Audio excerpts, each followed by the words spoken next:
We're going to look at the European theater of the war. So the main things you need to know from the European side of the war is the turning point, and then some of the other parts that we had to roll in after the turning point, and then of course your leaders. Your leaders during the war are going to be Dwight D. Eisenhower, who is going to be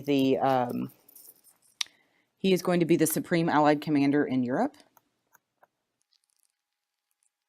Omar Bradley, who is going to be command all U.S. forces at D-Day.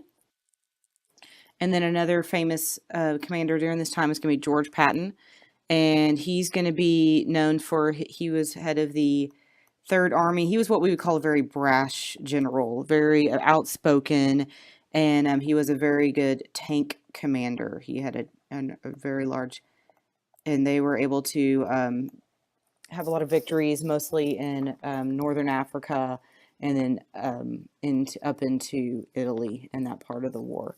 He's also going to be known for lifting the siege at Bastogne during the Battle of the Bulge, which is another major battle during this time. The big turning point for the European theater of the war is going to be the invasion of Normandy. We usually know it as the D-Day invasion. The reason why it's called the D-Day invasion is because there were different days that they were planning the attack based on the weather and how calm the English Channel was going from England to France. And so there was A Day, B Day, C Day, and of course D-Day, which was the one that ended up being the best day for the invasion. So this was an invasion where they came across the English Channel and they came onto the beaches of Normandy and attacked.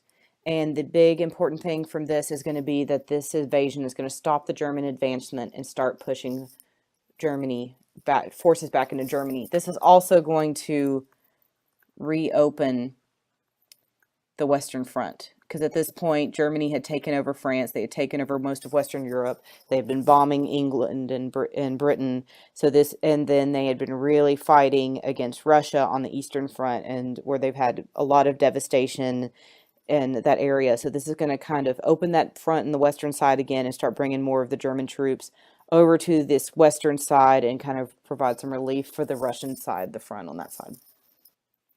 Other parts the Americans were involved in World War II, the Holocaust, which you probably remember from your world history class.